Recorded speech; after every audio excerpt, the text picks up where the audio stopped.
오늘 우리들에게 허락해 주시는 하나님의 말씀은 히브리서 1장 1절부터 3절까지의 말씀입니다. 옛적의 선지자들을 통하여 여러 부분과 여러 모양으로 우리 조상들에게 말씀하신 하나님이 이 모든 날 마지막에는 아들을 통하여 우리에게 말씀하셨으니 이 아들을 만유의 상속자로 세우시고 또 그로 말미암아 모든 세계를 지으셨느니라. 이는 하나님의 영광의 광채시요 그 본체의 형상이시라.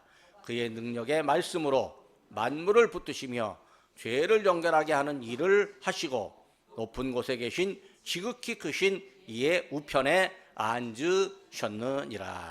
아멘. 세상에 오신 예수님을 우리가 맞이하는 절기 대림절 기간입니다.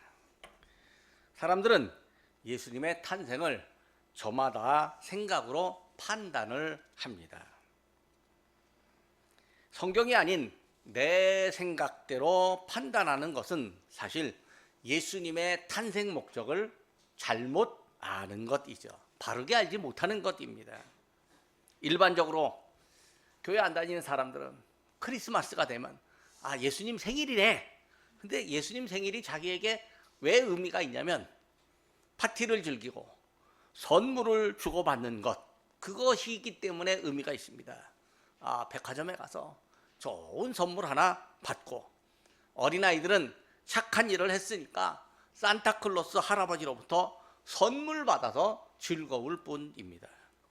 어린아이들이요, 산타클로스 할아버지가 실제로 있다고 믿는 경우가 한 초등학교 1학년쯤 될 때까지는 믿는데, 2학년쯤 되면 산타클로스 할아버지가 사실은 자기 아빠고 엄마고 때로는 할아버지 할머니라고 하는 사실을 깨닫게 된답니다.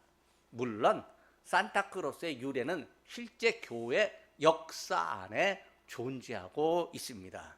아주 그 니콜라스라고 하는 성직자 한 분이요, 정말로 살아있을 때 힘들고 어려운 사람들은 많이 도와주었답니다. 그래서 참 사람들이 좋아했는데, 니콜라스 신부가 세상을 떠나고 나니까 이게 이 힘들고 어려운 사람들을 돕는 일이 딱 끊어졌대요. 그래서 그 니콜라스 신부에게 성자 세인트 붙여서 세인트 니콜라스, 이게 이제 산타클로스가 됐는데, 미국으로 가서 미국의 기업들이 산타클로스를 만들어 가지고 이 상업적 마케팅에 활용하는 바람에 이 산타클로스가 졸지에 전 세계 유행이 됐답니다. 지금도 이제 핀란드, 스웨덴, 이런 나라들 좀 북쪽에 있는, 유럽 북쪽에 있는 나라들은 산타클로스가 우리로부터 왔다 그렇게 말하면서 서로 산타클로스의 그 저작권을 자기네 것이라고 그렇게 우기고 있답니다. 근데 사실은 산타클로스가 있었던 그 이유가 뭐냐면, 착한 애들에게 선물 주는 것이 아니라 힘들고 어려운 사람들에게 위로하고 그 사람들의 마음에 새로운 소망을 주고, 그래도 세상은 살만해, 이렇게 느끼고 우리 하나님께서 누군가를 통해서 내게 은혜를 주셨구나 라고 하는 사실을 깨닫게 하는 게 사실은 산타클로스의 의미입니다. 근데 그냥 착한 일 하면 산타클로스가 선물 주니까 애들은 착한 일 안 했어도 용서받고 선물 받는다고 생각할 뿐입니다. 크리스마스, 성탄의 의미를 우리가 바르게 안다. 이게 뭘까요? 성탄의 의미가 진정으로 무엇일까요? 우리는 성경의 근거에서 성탄절을 알고 성경의 근거에서 성탄절 크리스마스의 의미를 찾아야 합니다. 예수님께서 오신 목적도요, 성경에서 찾아봐야 하는 거죠. 성경에서 찾는 믿음이 바른 믿음입니다. 예수님이 오신 모습을 보면서 그 모습에 담긴 의미와 목적을 우리가 성경에서 찾고 알아야 하는 거죠. 자, 예수님을 바르게 안다. 그 얘기는 예수님을 내 마음의 주인으로 모신다는 의미입니다. 예수님이 높은 하늘의 영광을 포기하고 낮은 세상의 자리로 오셨습니다. 즉 예수님은 겸손의 모습으로 오셨습니다. 그렇다면 우리도 예수님 앞에서 겸손해져야 합니다. 예수님을 우리 마음의 주인으로 모신다. 이건 우리가 겸손해진다라고 하는 얘기입니다. 우리는 아기 예수님 앞에서 겸손해져야 합니다. 예수님이 육신이 되어 세상에 오셨습니다. 이걸 성육신이라고 말합니다. 영어로 인카네이션이라고 하는데요. 예수님 하나님께서 사람의 몸이 되어 오셨다. 사람의 몸을 입은 게 아니고 되어 오셨다라고 하는 거죠. 예수님은 자기를 비우시고 또 자기를 낮추셨습니다. 성탄의 의미는요, 예수님 앞에서 우리를 비우고 낮추라고 하는 목적에 있습니다. 예수님을 위한다면서 내 욕망을 앞세우는 사람이 있는데 예수님을 위한다면 내 욕망을 잠시 내려놓는 거죠. 진정으로 예수님께서 나에게 원하는 것이 무엇인지 생각해보고 예수님을 따라가야 합니다. 성탄절 되면요, 정치가들도 교회 가서 예배를 드립니다. 성탄 축하 예배 함께 드립니다. 그런데 세상 정치가들은요, 국민 혹은 국민의 뜻을 들먹이면서 자기 욕망을 내세우는 경우가 참 많습니다. 자기 욕망을 내세우는 정치가들은요, 종교도 이용하고 교회도 이용하고 심지어는 예수님도 자기 마음대로 이용해 버립니다. 이런 정치가들은요, 자기 마음에 안 들면 국민도 무시하고 종교도 교회도 무시하고 탄압해 버립니다. 또 예수님도 무시해 버립니다. 예수님이 사람의 욕망대로 이용당하려고 세상에 오신 것 아닙니다. 예수님은 철저하게 아버지 하나님의 뜻을 행하려고 세상에 오셨습니다. 예수님은 세상에 오셔서 힘들고 어려운 사람들과 친구가 되셨습니다. 하나님과 관계가 끊어진 사람들, 하나님과의 관계가 끊어져 있는 그 사람들에게 예수님이 찾아가셔서 하나님을 만나게 해 주셨습니다. 예수님은 섬김과 나눔, 겸손과 사랑, 용서와 화해를 말씀하시고 직접 행하셨습니다. 그러므로 성탄은요, 우리에게도 섬김과 나눔, 겸손과 사랑, 용서와 화해를 기억하고 실천하라는 목적을 갖고 있습니다. 예수님의 오심, 예수님의 목적은 어느 날 갑자기 된 일이 아닙니다. 하나님 아버지께서 오래전부터 뜻을 갖고 계획하셨던 일이 예수님의 오심입니다. 하나님께서 예언자들을 통해서 세상에 말씀하셨습니다. 예언자들은요, 하나님의 아들이 세상에 올 것이다, 하나님의 아들 메시아가 세상에 올 것이라고 말했습니다. 그리고 때가 되었을 때 예수님께서 세상에 오셔서 하나님의 뜻을 말씀하시고 실천하셨습니다. 그것이 오늘 히브리서 1장 1절에 있는 말씀, 2절에 있는 말씀입니다. 제가 한번 읽어보겠습니다. 옛적의 선지자들을 통하여 여러 부분과 여러 모양으로 우리 조상들에게 말씀하신 하나님이 이 모든 날 마지막에는 아들을 통하여 우리에게 말씀하셨으니. 첫 번째로 예수님은 예언자들이 예언한 분입니다. 1절 말씀 다시 한번 보겠습니다. 옛적에 선지자들을 통하여 여러 부분과 여러 모양으로 우리 조상들에게 말씀하신 하나님이, 하나님께서 선지자, 예언자들을 통해서 여러 가지 방법으로 여러 가지 내용으로 그들의 조상들에게 하나님께서 말씀하셨다는 거죠. 하나님께서 예언자들을 통해서 여러 세대 수많은 세월 동안 예수님을 암시하고 예고하는 말씀을 하셨습니다. 대표적으로 시편, 이사야, 미가서 등에서 찾아볼 수 있습니다. 시편 기자는 시편 2편 7절에서 이렇게 말합니다.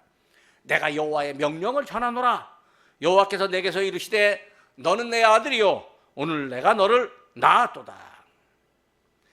세상의 왕들이, 그 시편을 보면 세상의 왕들이 서로 의논해서 여호와의 기름 부음 받은 사람, 즉 하나님의 선택된 사람을 대적합니다. 이때 하나님께서 사람들의 왕을 거룩한 산 시온에 세우셨습니다. 하나님께서는 거룩한 산 시온에 세운 그 왕을 향해서 아들이라고 칭하셨습니다. 시편 110편에 보면 멜기세덱의 반차를 쫓는 영원한 제사장을 예고합니다. 그 제사장은요, 세상의 모든 왕들을 깨뜨리고 세상 나라들을 심판합니다. 우리가 오늘 히브리서를 보는데요, 히브리서에서도 시편을 회고하며 예수님을 멜기세덱의 반차를 따르는 분이다라고 선언합니다. 히브리서 5장 10절 말씀입니다. 하나님께 멜기세덱의 반차를 따른 대제사장이라 칭함을 받았다. 이사야 선지자가요, 아기 예수님의 존재를 예언했습니다. 이사야 9장 6절 말씀입니다. 이는 한 아기가 우리에게 낳고 한 아들을 우리에게 주신 바 되었는데 그의 어깨에는 정사를 메었고 그의 이름은 기묘자라 모사라 전능하신 하나님이라 영존하시는 아버지라 평강의 왕이라 할 것임이라.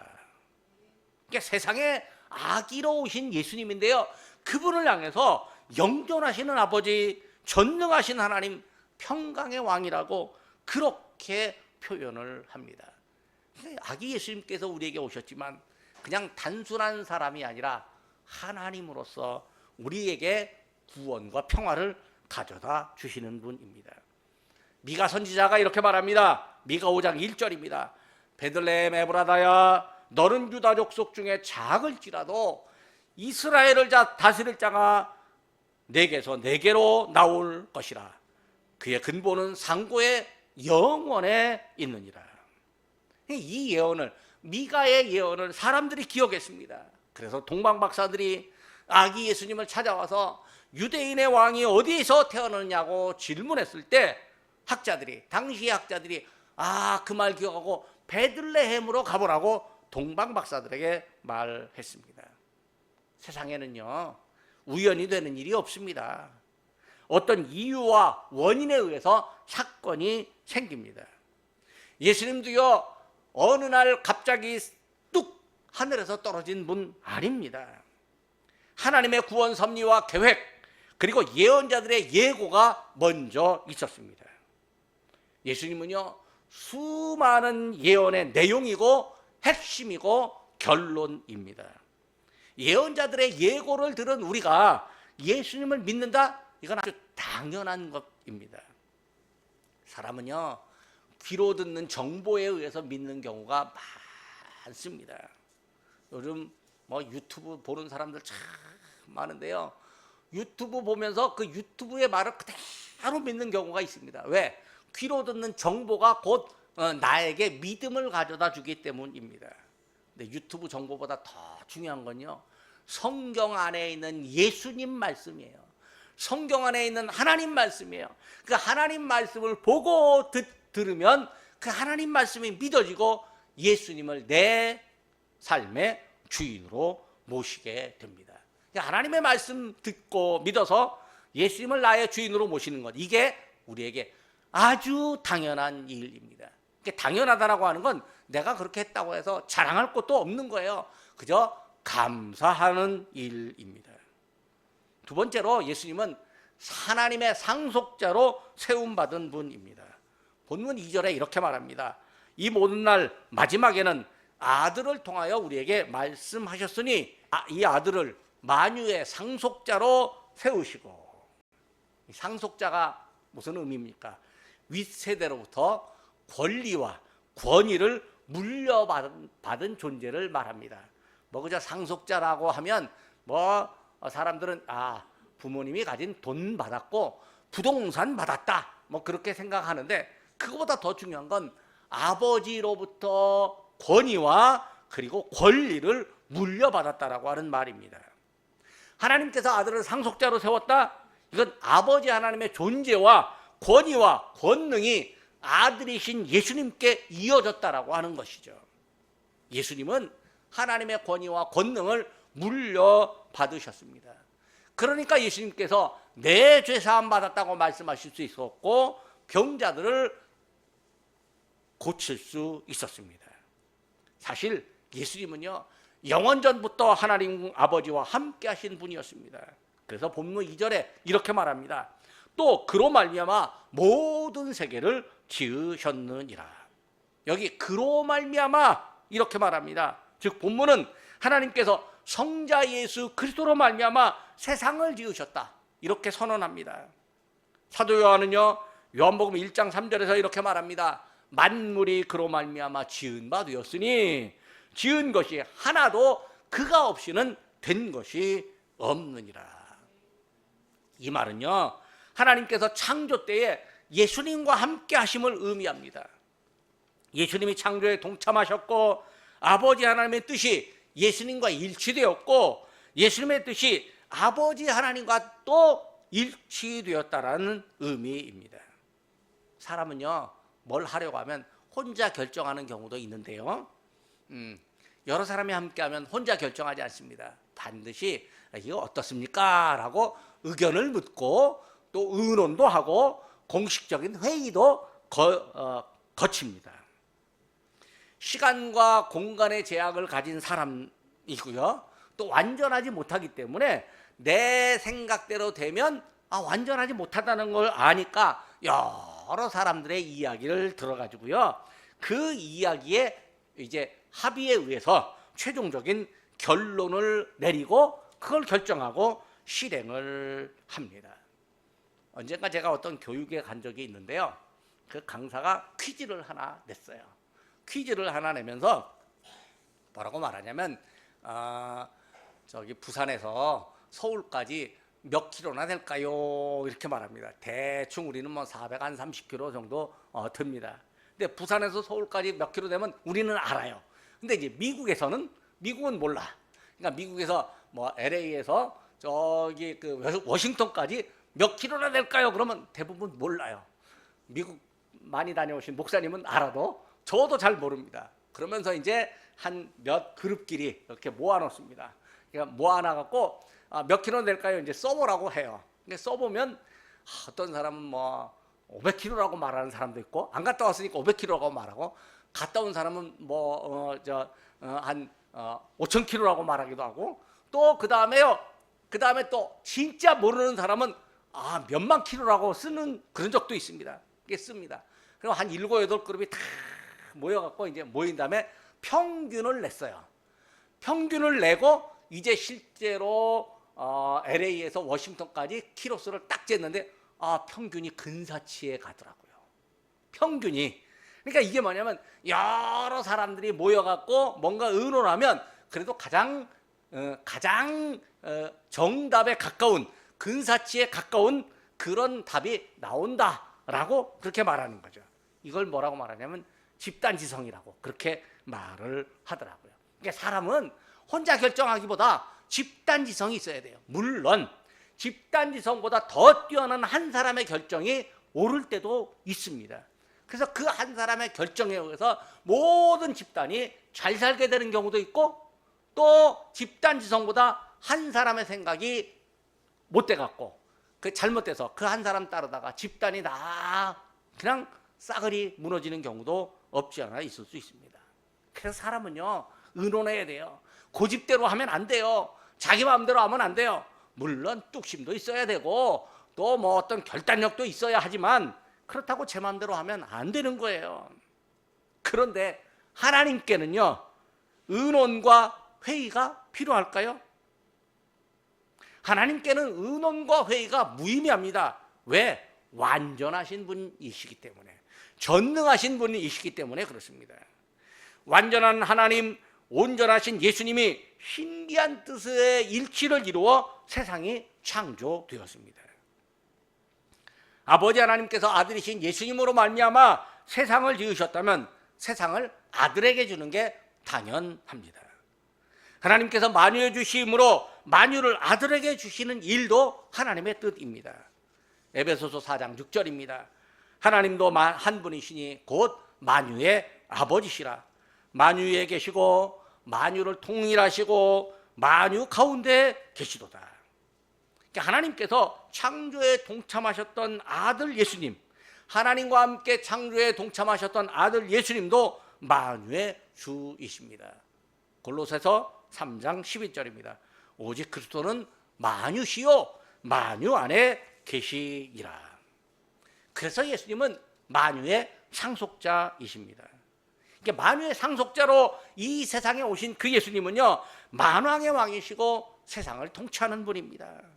만유의 상속자이신 예수님이 세상을 다스리시고 또 우리도 다스리십니다. 그러므로 우리는요, 만유의 상속자이신 예수님을 경배하고 찬양하는 게 당연합니다. 그러니까 우리가 예수님의 탄생을 축하한다, 만유의 상속자이신 예수님을 경배하는 것입니다. 하나님께 영광을 돌리는 일입니다. 그런데 하나님께서 만유의 상속자이신 예수님을 믿는 사람들에게 하나님 나라의 상속자로 삼아주십니다. 그러니까 우리가 믿음의 사람, 만유의 상속자이신 예수님을 믿는 그 사람에게 하나님 나라를 준다. 하나님 나라의 상속자로 우리를 삼아주신다는 거죠. 이 믿음이 이렇게 귀한 일입니다. 그냥 세상에서도요, 뭔가 놀라운 일을 가지면 엄청 기분이 좋습니다. 그냥 뭐 복권 사러 가는 거예요. 복권 사서 딱 1등 받으면요, 와, 이거 하늘을 다 얻은 것처럼 기뻐하는 거죠. 그런데 여러분, 우리가 하나님 나라가 우리에게 주어졌다. 믿음의 사람에게 하나님 나라가 주어졌다. 하나님께서 우리를 하늘나라의 상속자로 만들어 주셨다. 이게 얼마나 귀한 일인지 모릅니다. 믿음은 이렇게 귀한 일입니다. 세 번째로 예수님은 하나님 영광의 광채시며 또 하나님 본체의 형상이십니다. 3절 말씀입니다.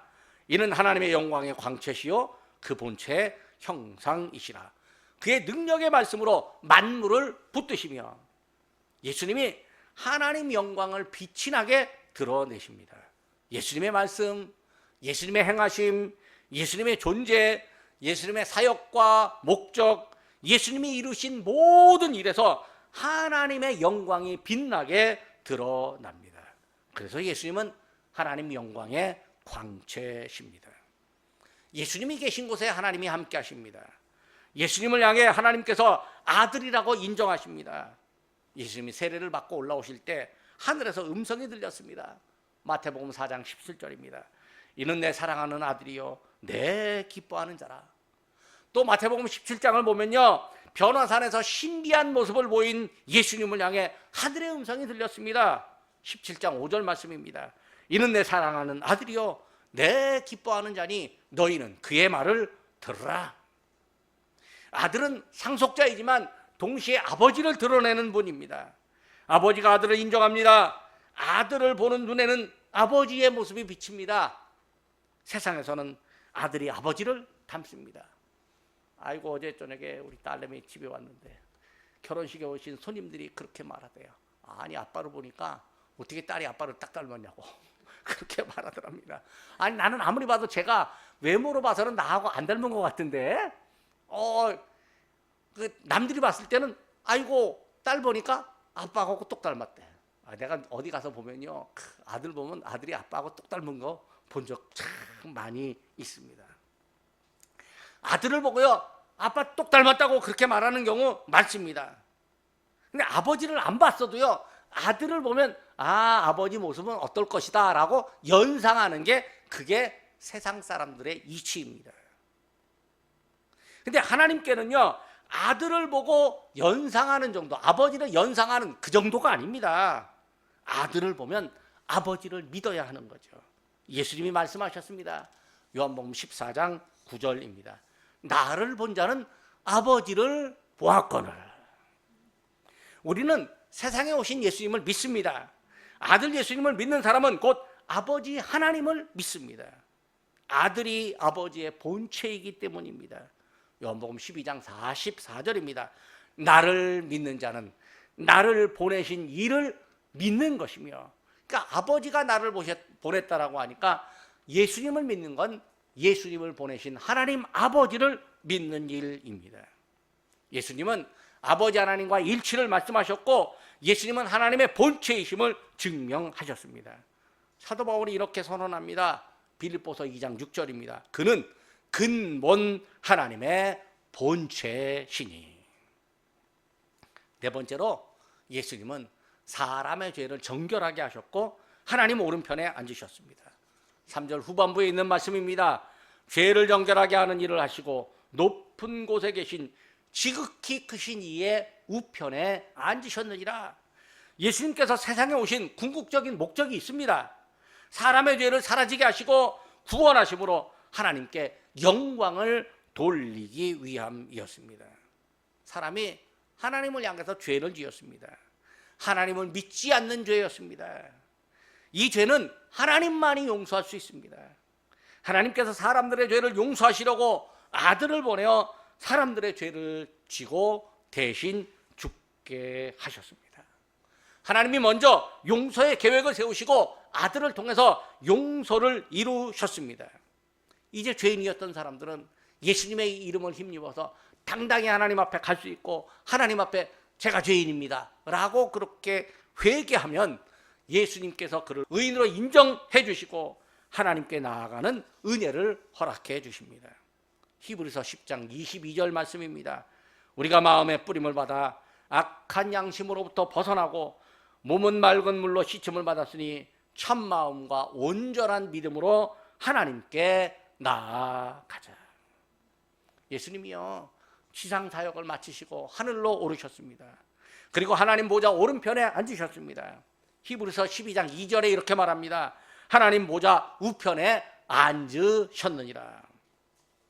예수님이 하나님 오른편에 앉으셨다? 오른편에 앉았다라고 하는 의미는요 하나님의 영광을 입으셨다는 의미입니다. 또 어떤 일이든지 하나님께 즉시 말씀하실 수 있다는 의미입니다. 하나님과 즉각적인 대화, 하나님을 향한 간구가 가능하다는 의미입니다. 우리나라도요 뭐 커다란 공동체 권력을 가진 사람 옆에 비서실장이 있습니다. 비서실장은요 즉시 말하는 사람입니다. 뭐 다른 사람은요 비서를 통해서 비서실장을 통해서 허락받고 그 안에 가지만요 비서실장은요 똑똑 문 두드린다면 바로 문 열고 바로 들어갑니다. 바로 얘기할 수 있는 거예요. 근데요 비서실장도 똑똑 문 열고 들어가지만 바로 얘기할 때 좀 걸림돌이 있습니다. 아 혹시 이분이 내 말 듣고 조금 의구심을 가지거나 좀 삐딱하면 어떻게 하지? 하고 걱정이 있습니다. 근데 아들은요 그런 걱정도 없습니다. 그냥 아들은 가서 바로 얘기해 버립니다. 엄마 아빠에게 바로 그냥 직설적으로 바로 얘기해 버립니다. 근데요 남이 얘기하면 꽁 하지만 아들이 얘기하잖아요. 앞에서는요 뭐라고? 하면서 화를 내도 꽁 하지는 않아요. 그게 금방 용서가 돼요. 왜? 아들이고 딸이기 때문에 그렇습니다. 예수님이 하나님의 아들 하나님의 오른편에 앉아서 즉각적으로 하나님께 말씀하신다? 하나님과 어떤 대화를 하시겠습니까? 바로 우리를 향해서 저 세상에 있는 저 사람 긍휼히 여겨주십시오 라고 그렇게 부탁하는 거죠. 예수님이 우리의 형편을 살피시고 우리를 위해 하나님께 간구하십니다. 예수님께서 우리를 하나님께 부탁하십니다. 우리의 실수와 허물이 많아도 꾸짖기보다는요 용서하는 마음으로 우리를 위해서 하나님께 간구하십니다. 로마서 8장 34절입니다. 누가 정죄하리요? 죽으실 뿐 아니라 다시 살아나신 이는 그리스도 예수시니 그는 하나님 우편에 계신 자요 우리를 위하여 간구하시는 자시니라. 우리가요 믿음을 갖고 믿음을 지키려면 참 쉽지 않은 일도 있습니다. 어려운 일도 닥칩니다. 사람들로부터 조롱을 받는 경우도 없지 않아 있습니다. 때로는요 믿음을 버리라고요 아주 핍박을 받는 경우도 있습니다. 그래도 믿음을 지키는 건요 하나님께서 우리와 함께 하신다는 믿음 때문입니다. 예수님께서 우리를 보시고 지금도 아버지께 우리의 모습에서 승리하는 믿음의 사람이 되게 해달라고 그에게 힘을 주시라고 예수님께서 간구하시기 때문입니다. 그래서 우리는 믿음으로 이길 수 있습니다. 말씀을 맺으러 갑니다. 성탄절을 앞에 두고 있습니다. 하나님께서 오래전부터 예언자들을 통해서 예고하신 예수님을 세상에 보내셨습니다. 예수님은 만유를 지으신 분으로 하나님의 상속자입니다. 예수님은 하나님의 영광의 광채시며 하나님의 본체이십니다. 예수님은 우리를 정결하게 하셨고 또 하나님 보좌 오른편에 앉으심으로 우리를 위해서 지금도 간구하십니다. 세상에 오신 예수님을 우리는 사랑합니다. 우리를 사랑하는 분이 오셨으므로 우리는 기뻐합니다. 우리를 사랑하는 일을 완성하시고 우리를 하나님의 자녀로 삼으셨으므로 우리가 예수님을 좋아하고 예수님을 사랑하는 게 당연합니다. 성탄절에 예수님을 사랑하면 그 자체로 하나님께 영광이 됩니다. 예수님을 사랑함으로 우리는 예수님의 사랑으로 예수님처럼 사람도 사랑하게 됩니다. 죄인들을 긍휼히 여깁니다. 그들의 구원을 위해 예수님의 이름으로 하나님께 간구합니다. 기도하겠습니다. 작은 자를 들어 큰 자를 부끄럽게 하시는 하나님 아버지, 저희에게 구원자 예수님을 허락하시니 감사합니다. 저희는 스스로 무엇을 할 수 있을 것 같으나 하나님을 향한 성결과 구원만큼은 스스로 할 수 없음을 고백합니다. 세상에서 능력이 많은 사람이라도 하나님 앞에서 자기 생명을 구원할 수 없음을 저희가 압니다. 하나님은 저희에게 구원의 은혜를 베푸시려고 독생자 예수님을 보내심으로 구원을 완성하심을 저희가 믿고 감사드립니다. 하나님께서 아들을 상속자로 말씀하시고 아들을 믿는 저희를 상속자로 삼으시니 감사드립니다.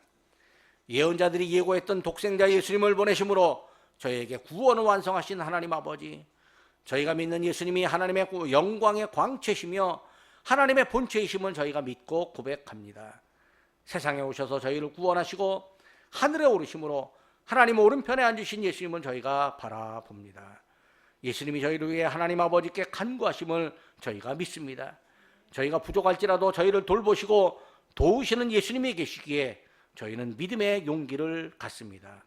세상을 향하여 담대하게 하나님의 뜻을 전하게 하옵소서. 하나님의 나라와 그의 의를 세우는 푸른 초장교회와 성도로 삼아 주시옵소서. 예수님의 이름으로 기도드립니다. 아멘.